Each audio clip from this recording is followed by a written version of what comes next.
سلام به همراهان عزیز. امروز قصد داریم به یکی از شگفت‌انگیزترین موضوعات جهان هستی بپردازیم. کهکشان‌ها. شاید بارها درباره کهکشان‌ها شنیده باشیم، اما امروز قصد داریم سفری عمیق‌تری داشته باشیم و به سوالاتی پاسخ دهیم که کمتر کسی تا به حال از آنها پرسیده. در این ویدیو نه تنها از چگونگی پیدایش کهکشان‌ها، بلکه به عظمت بی‌پایان آنها خواهیم پرداخت. همه چیز از حدود 13.8 میلیارد سال پیش شروع شد، با رویدادی که ما آن را بیگ بنگ می‌نامیم. اما آیا می‌دانستید که تولد کهکشان‌ها بلافاصله پس از بیگ بنگ رخ نداد؟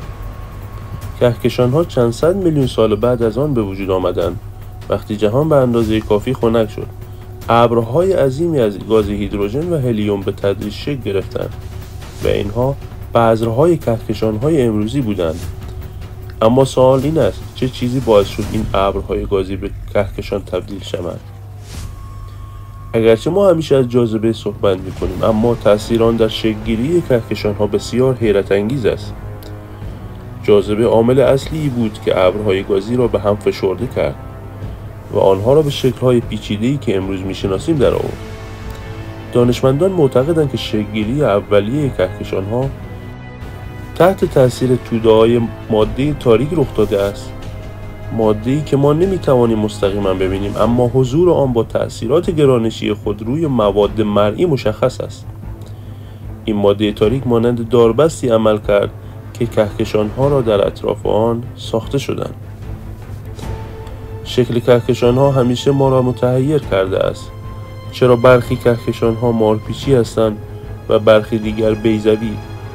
پاسخ به این سوال به تاریخچه تصادم‌های کهکشانی و نحوه توزیع ماده برمیگردد.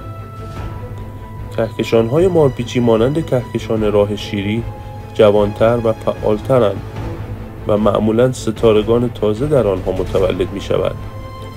اما کهکشان‌های بیضوی معمولاً حاصل برخوردهای کهکشانی بزرگند که در طی آن نظم مارپیچی از بین رفته و یک توده بزرگ از ستارگان قدیمی باقی مانده است.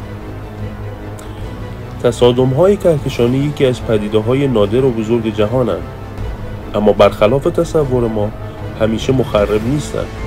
وقتی کهکشان‌ها به هم برخورد می‌کنند، ستارگان معمولاً مستقیما با یکدیگر برخورد نمی‌کنند، بلکه این گازها و مواد موجود در کهکشان‌ها هستند که به هم آمیخته می‌شوند و مناطق جدیدی برای تولد ستارگان ایجاد می‌کنند.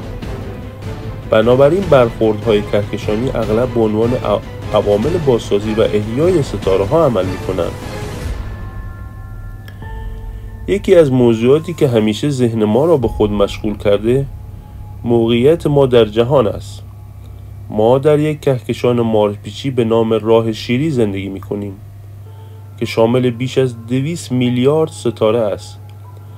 اما آیا می‌دانستید که کهکشان ما در حال حرکت است؟ راه شیری به سوی یک برخورد بزرگ با کهکشان آندروما حرکت می‌کند. برخوردی که در حدود 4.5 میلیارد سال آینده رخ خواهد داد و دنیای جدیدی از کهکشان‌ها را ایجاد خواهد کرد. آیا تا به حال به تعداد کهکشان‌های جهان فکر کرده اید؟ دانشمندان تخمین می‌زنند که در جهان مرئی بیش از 2 تریلیون کهکشان وجود دارد. هر کهکشان شامل میلیاردها یا حتی تریلیون‌ها ستاره است. اما چیزی که بیشتر شگفت انگیز است، فاصله های بین کهکشان هاست. فاصله بین کهکشان ها به قدری عظیم است که حتی نور که سریع ترین چیز در جهان است، میلیون ها سال طول می کشد تا از یک کهکشان به کهکشان دیگر برسد.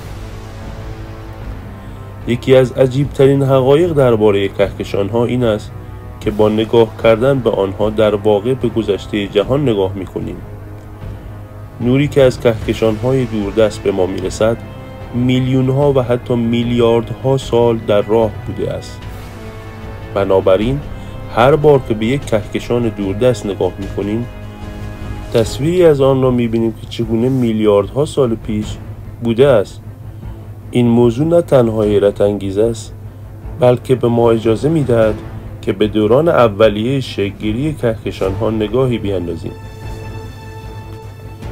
در نهایت باید به آینده کهکشان‌ها اشاره کنیم. جهان همچنان در حال انبساط است و کهکشان‌ها از یکدیگر دور می‌شوند. در یک آینده دور ممکن است کهکشان‌ها به قدری از هم دور شوند که دیگر نتوانیم هیچ کدام از آنها را ببینیم.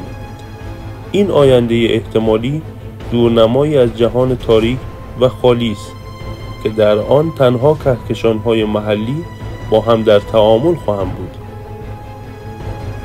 کهکشان‌ها، این سازه‌های عظیم و پیچیده، نه تنها نشان دهنده شکوه و جلال جهانند، بلکه به ما یادآوری می‌کنند که جهان چقدر وسیع و شگفت‌انگیز است.